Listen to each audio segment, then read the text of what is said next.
photo illustration, Vulture and Getty Images. As long as there's been TV, the family has been one of its favorite go-tos.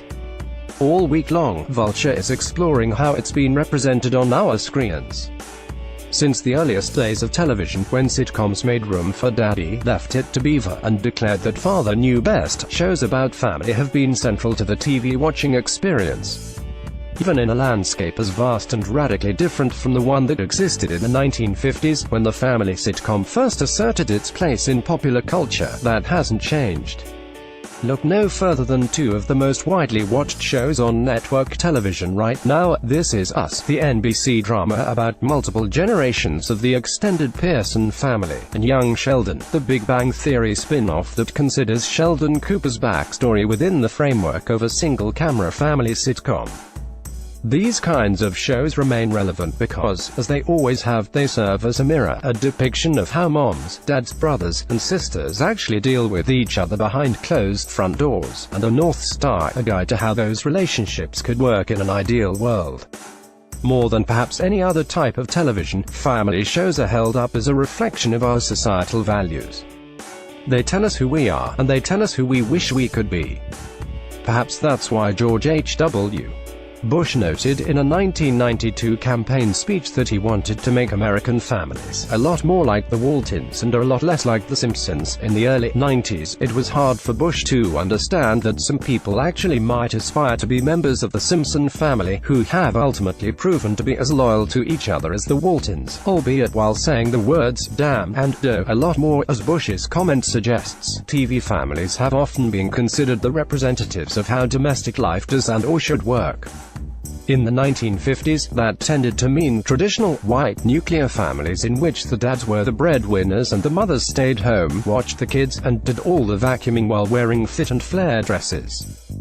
In the 70s, thanks to Norman Lear, and the 80s, we saw more variety, including black families, families both wealthy and poor, and units that were held together by less stereotypical authority figures, i.e. parents who were both working, single parents, as in One Day at a Time, or parents of the same gender, My Two Dads. In the 21st century, the concept of family on television has been blown open even further, which is one of the reasons these shows remain relevant. They have evolved over time to reflect the diversity and breadth of what it means to be a family in America. Entire blocks of primetime network TV are currently stacked with half-hours that reflect families of different racial and ethnic backgrounds who face a variety of challenges. There's the African-American family at the center of Blackish, the Asian-American immigrants of Fresh Off the Boat, the straight gay, older, and Latina parents on Modern Family, which broadcast its 200th episode just last week. Families in which the dad is a stay-at-home parent, man with a plan, families doing the best while living with a disability, speechless, and families doing the best while struggling economically, Bob's Burgers. On cable and streaming platforms, the boundaries of the family show, artistically and in terms of the situations depicted, are being pushed even further thanks to Transparent on Amazon, Shameless and Smilf on Showtime, Better Things on FX, Queen Sugar on OWN, Atypical on Netflix, and Divorce on HBO, all of which, in different ways, demonstrate how even broken families continue to function as families.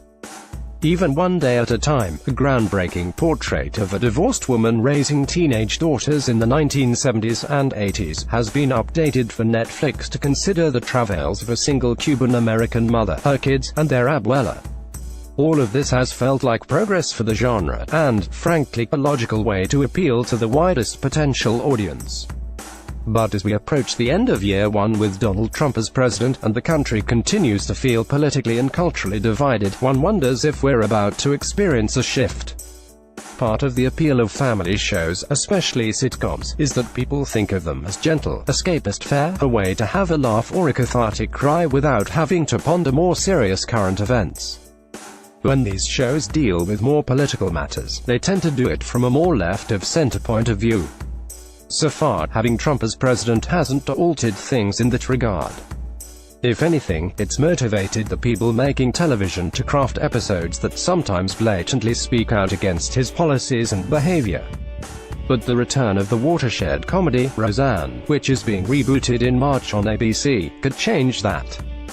Already, the sitcom is generating controversy because of Roseanne Connor's upfront support of the man in the Oval Office, a support that the real Roseanne who plays her seems to share. Based on the first episode, which focuses in part on the tension between Roseanne and her pussy hat-wearing sister, Jackie Laurie Metcalf, what's interesting about the show is its insistence on keeping a foot on the conservative side and another in the more progressive, inclusive side, the latter of which was the norm in the original Roseanne. The first incarnation was pretty welcoming to gay and lesbian characters, and also made it clear that Roseanne is pro-choice. In Roseanne 2.0, the Connors' youngest child, DJ Michael Fishman, is raising an African-American child, while Darlene Sarah Gilbert has a son who appears to identify as female. This suggests that the writers are determined to show that even a pretty traditional, blue-collar family like the Connors has been redefined over the past 2 decades to reflect the wider world. If Roseanne can smartly and sensitively dig into the contradictions inherent in having a Make America Great Again protagonist while advocating for inclusivity, which is a tall order, by the way, it could set a new example for how to do the family sitcom in the Trump era. In light of the direction in which Roseanne is going, Tim Allen, whose 90s hit Home Improvement was certainly influenced by the first Roseanne, has already reiterated his desire to get his conservative-skewing family sitcom Last Man Standing back on the air. If family television tells us who we are, as well as who we wish to be, the natural next step for the genre may be to more actively explore how at odds we are with each other, and show us a path toward bridging those differences, changing minds, and healing. Blackish suggested in its post-election episode last year that all of that was possible. A year later, that somehow feels like more of a fantasy than it did then. Despite George H.W. Bush's wish, the American family will probably never be like the Waltons again, not on TV or in real life.